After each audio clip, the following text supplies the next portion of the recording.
என்னுடைய என்னுடைய உறவுகளுக்கு வணக்கம். அருமை சகோதரர் கே. ராஜன் அவர்கள் ஒவ்வொரு விழாவிலையும் பேசுகிறது ஆரோக்கியமான விஷயமா இருக்குது. அதே மாதிரி இன்றைக்கி பேரரசு பேசியதும் முதல்ல ஆரோக்கியமாக இருக்குன்னாரு, அப்புறம் ரொம்ப சந்தோஷமாக இருக்குன்னு சொன்னார். எதுங்கிறது ரசிகர்களுக்கு தான் தெரியும். முதல்ல இந்த மலையாள பட உலகத்துக்கும் எனக்கு என்ன சம்மந்தம்னா, திடீர்னு மலையாள படம் பெரிய பட கம்பல்னு எனக்கு ஃபோன் வந்துச்சு. 10 வருஷம் இருக்குன்னு நினைக்கிறேன். பிரம்மச்சாரி அந்த படத்தில் மோகன்லால் ஹீரோ. அந்த படத்தில் நான் போய் நடித்தேன். அப்போ தான் ஏன் மலையாள சினிமா வந்து நல்லா இருக்குது, தமிழ் சினிமா இவ்வளோ மோசமாக இருக்குங்கிறது அப்போ தெரிஞ்சுக்கிட்டேன். அந்த படத்தில் ஹீரோயின் வந்து மீனா. அப்போ நான் அவ்வை சண்மி படத்தில் நடித்தேன். அவ்வை சண்மி படத்தில் நடிக்கும்போது 7 பேர் அவங்க கூட வருவாங்க. எத்தனை பேர்? 7 பேர். ஆனால் மலையாள படத்தில் 2 பேர் தான் வந்தாங்க. இது மீனா 2 பேர் தான் வந்தாங்க. அதே மாதிரி ஒரே சாப்பாடுங்க. மோகன்லால் என்ன சாப்பிட்டாரோ அதே சாப்பாடு எல்லாருக்கும் பரிமாறப்பட்டது. அதே மாதிரி கேரவன்லாம் கிடையாது. எல்லாரும் அவங்க என்ன அவங்களுக்கு என்ன வேணுமோ அந்த வசதிகள் செஞ்சு கொடுத்துருந்தாங்க. அதே மாதிரி இன்றைக்கி நிறைய பேருக்கு தெரியாது, பத்திரிகைக்காரங்களுக்கு சினிமாக்காரங்களுக்கும் தெரியணும். இன்றைக்கு மதுரை, திருநெல்வேலி, தூத்துக்குடி, நாகர்கோவில் பகுதிகளில் நடக்கிற தமிழ் படங்களில் பெப்சிக்காரங்களை கூப்பிடுறதில்லை. மலையாள டெக்னீஷியன்ஸை தான் கூப்பிடுறாங்க. ஏன்னா இங்கே விட இங்கே சம்பளம் பாதிங்க. இந்த தலையாற்ற பாருங்க பேரரசு, அவர் தெரியும்.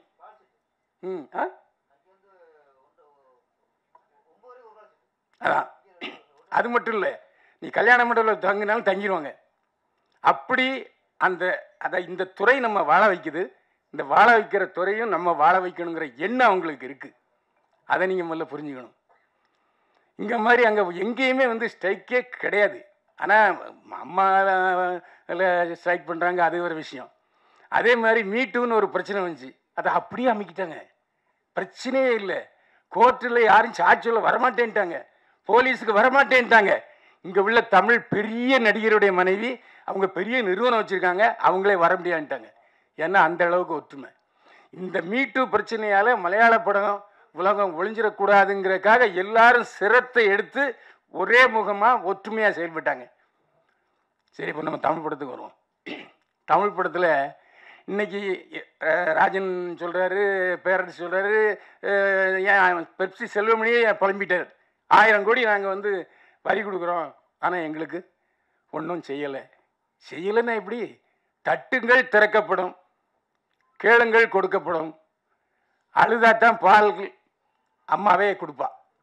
அந்த மாதிரி சூழ்நிலையில் எப்படி புரட்சியாளர் எம்ஜிஆர் வருஷத்துக்கு 3 மாதம் தமிழ் படம் போடுன்னு சொன்னாரோ, அதே மாதிரி தமிழில் பெயர் வைத்தால் வரி விலக்கு, பையா உனக்கு வரியே கிடையாது என்று டாக்டர் கலைஞர் சொன்னாரோ, அந்த மாதிரி இந்த அரசுன்னு சொல்கிறதுக்கு வாய்ப்பு இருக்குது. ஆனால் நம்ம தட்டலை, கேட்கலை, அழலை. இதான விஷயம்.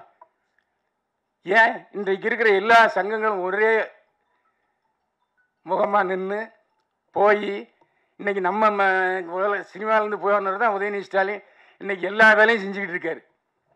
இன்றைக்கி சமீபத்தில் கூட அவர் தான் முன்ன நின்று அந்த 90 ஏக்கரை கொடுத்துருக்காரு. அதாவது மறுபடியும் புதுப்பிச்சு.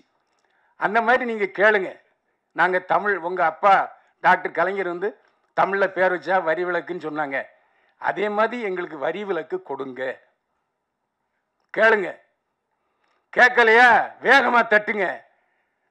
தட்டுனா திறக்கலையா போராட்டம் நடத்துங்கய்யா, ஒரு ஊழல் நடத்துங்க தமிழ் சினிமா. ஏன் என்ன காரணம்னா, இன்றைக்கு என் கூட உள்ளவங்க எல்லாருமே என்ன உங்களுக்கு என்னங்க எல்லாம் கோடி கோடியாக சம்பாதிக்கிறீங்க. எத்தனை பேர் கோடி கோடியாக சம்பாதிக்கிறாங்க? ஒரு 8 பேர் இருக்குமா, இல்லை 10 பேர் இருக்குமா? மீதி இந்த தொழில் நம்பி இருக்கிற லட்சக்கணக்கான பேர், அவங்கள பற்றி யாருக்கும் தெரியாது. ஏன்னா இவங்க தான் வெளிநாட்டுக்காரில் பயணப்படுறாங்க. இந்தந்த நடிகர்களுக்கு எவ்வளோ வெளிநாட்டுக்காரு நாம் தான் போட்டுக்கிட்டு இருக்கோம். எதுக்கு சொல்கிறேன்னா, தயவு செய்து இந்த 1 வருஷம் தேர்தல் வருது, இந்த நேரத்தில் தட்டினா தான் திறக்கும். ஏன்னா பத்திரிகைக்காரங்கிற முறையில் நிறைய பேர் கொஞ்சம் பயந்துக்கிட்டு இருக்காங்க. சினிமாவில் தமிழ் மலையாள சினிமாவில் பயங்கிறதே கிடையாது, எல்லாம் சேட்டா தான். இவரே மோகன்லாலே போய் எழுந்து அந்த சோறு வாங்குறாரு, கூட்டு வாங்குறாரு, மோர் வாங்குறாரு. நம்ம நம்ம ஹீரோஸ் யாருன்னா அப்படி பண்ணுவாங்களா? அண்ணே அது தப்புண்ணே.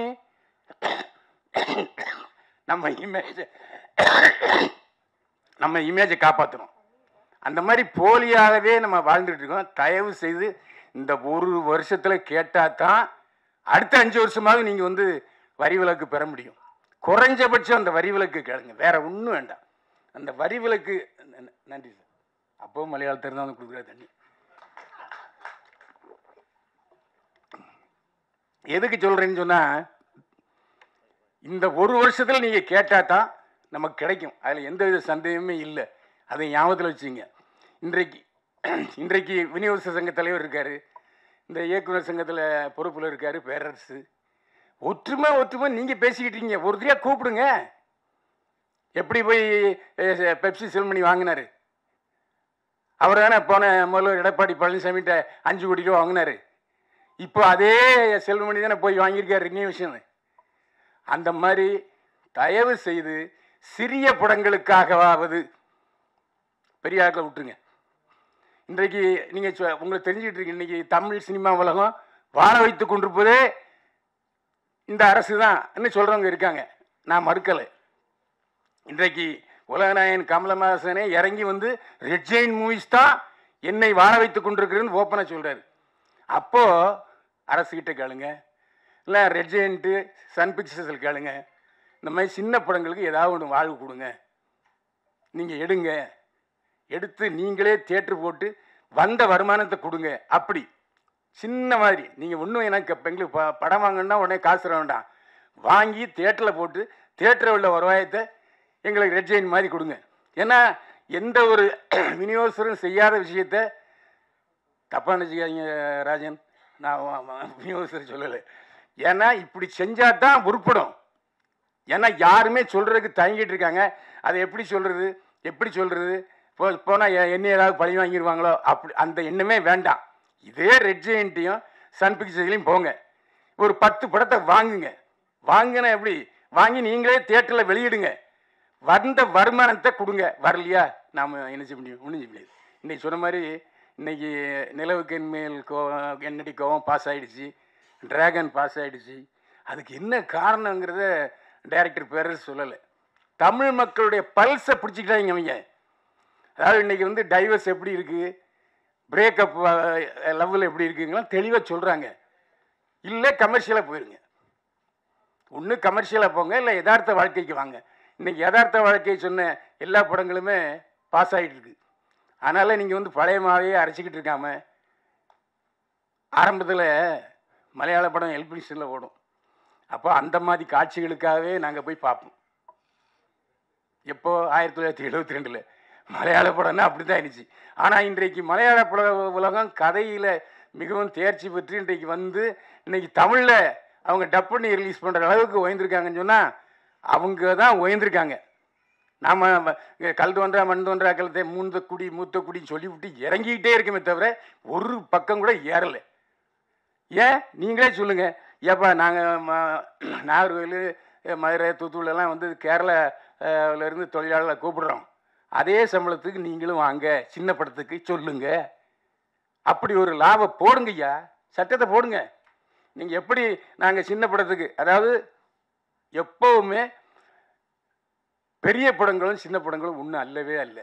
30 லட்சம் ரூபாயில் படம் எடுக்கிறாங்க, அதே 300 கோடிக்கும் படம் எடுக்கிறாங்க. உண்டா இல்லையா? ரெண்டும் ஒன்றும் இல்லை. அப்போ நீங்கள் அந்த மாதிரி, அதாவது எப்படி மார்க்கு குறைவாக வாங்குற மாணவனுக்கு டியூஷன் பள்ளிக்கூடத்தில் ஏற்படுத்தியிருக்காங்களோ அதே மாதிரி நம்ம நலிந்து போனேன்னு சொல்ல வேண்டாம். சின்ன பட்ஜெட் படங்களுக்கு இந்த அரசாங்கமும் சன் பிக்சர்ஸும் ரெட் ஜெயின்ட்டும் என்ன செய்ய போகிறாங்க?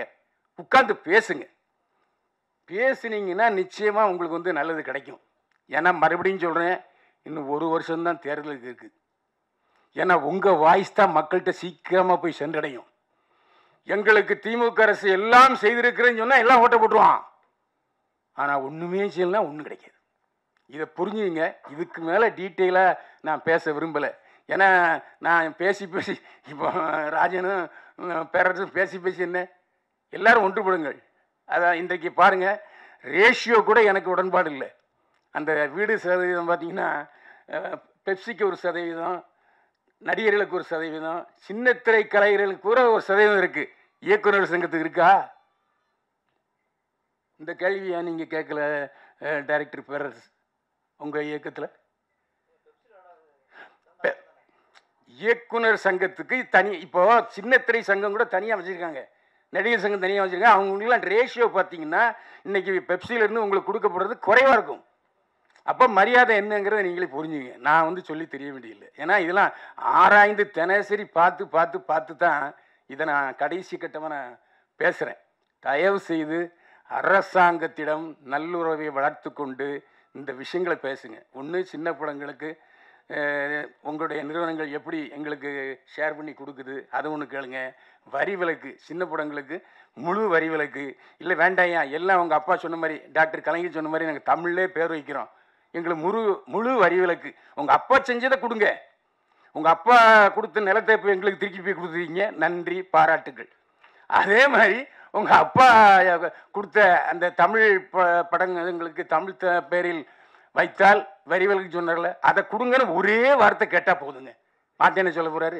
அவங்க அப்பா செஞ்சது தானே, யாரும் எதுக்கவா போகிறாங்க? இன்னும் சொல்ல போனால் எல்லா கட்சிகளும் அந்த செயலுக்கு ஆதரவு கொடுக்கும். அப்படிப்பட்ட சூழ்நிலையில் நீங்கள் அதை செஞ்சீங்கன்னா தான் இன்றைக்கி சின்ன படங்கள் உருப்படும். இல்லாட்டி பேசிக்கிட்டே இருந்து இந்த மைக் கூட போயிட்டே இருக்கும், 4 பேர் போடுவாங்க, போட மாட்டாங்க. அதனால் நான் இந்த இந்த இந்த சூழ்நிலையில் நான் சொல்கிறது என்னென்னா, அவங்க மலையாளத்தில் உள்ளவங்க எவ்வளவு சிறப்பாக இன்றைக்கி படம் எடுத்து இன்றைக்கி தமிழில் மொழி மாற்றம் செய்ய கொண்டு வருகிறார்கள். ஆனால் நாம் இன்றைக்கி பெரிய படத்தை கூட நேரடியாக தான் ரிலீஸ் பண்ணுறோமே தவிர மொழி மாற்றம் செய்து ரிலீஸ் பண்ணலை. அதனால் தயவு செய்து இந்த கோரிக்கையை முன்னெடுத்து ராஜனும் பேரரசும் கொண்டு போய் அவங்கவுங்க சங்கத்தில் யூனியனில் சேர்த்து ஒற்றுமையாக, அதைத்தான் திரும்ப திரும்ப சொல்கிறேன். இதில் வந்து ஒருத்தர் கிளாச்சிக்கிட்டு போகிறது, ஒருத்தர் கோச்சிட்டு போகிறது, அவர் அரசியல் பண்ணுறது, இவர் அரசியல் பண்ணுறது, அதெல்லாம் வேண்டாம். இன்னைக்கு பேரரசு கூட பாரதிய ஜனதா கட்சியை சேர்ந்தவராக இருக்கலாம், அதை மறந்துடுங்க அண்ணா. அப்போ நீங்கள் இல்லையா? அதையா சொல்லுங்க. அதாவது நான் என்ன சொல்கிறேன், ஆமாம் நான் பாரதிய ஜனதா கட்சியை சேர்ந்தவன் சொல்லுங்க. நான் அதை வந்து தப்புன்னு சொல்லலை. ஆனால் சினிமாவில் வேண்டாம். அந்த மாதிரி எல்லாரும் ஒற்றுமையாக இருந்து நிச்சயமாக நடக்குங்கிற நம்பிக்கை எனக்கு இருக்குது. யாராவது ஒருத்தர் மணி கட்டணும், மணி கட்டிட்டேன். மீண்டும் சந்திப்போம். வாழ்க வளமுடன். அப்படியும் அருமை சகோதரர் சக்தி சரணன் சொல்ல சொன்னார். இதில் வந்து பேரரசையும் ராஜனையும் நான் என்னுடைய இதயத்திலிருந்து நான் பாராட்டு தெரிவித்துக் கொள்கிறேன். ஏன்னா ஒவ்வொரு விழாவிலையும் இதை தவறாமல் பேசுகிறாங்க. சின்ன பட்ஜெட் படங்களுக்கு ஆதரவு கொடுங்கள், ஆதரவு கொடுங்கள். இன்னும் சொல்ல போனால் கொஞ்சம் வீரியமாகவும் சில நேரம் ராஜன் பேசிடுவார். அதில் எனக்கு ஆட்சேபனையே இல்லை. இந்த போராட்டம் தொடரும். இந்த 2 பேரோடு இல்லாமல் 100க்கு 100 தமிழ் சினிமா உலகத்தில் உள்ளவங்க சேர்ந்தாங்கன்னா நிச்சயமாக சின்ன படங்கள் வாழும். அவங்களுக்கு மீண்டும் என்னுடைய பாராட்டுகளையும் நன்றியும் தெரிவித்துக் கொள்கிறேன். வணக்கம்.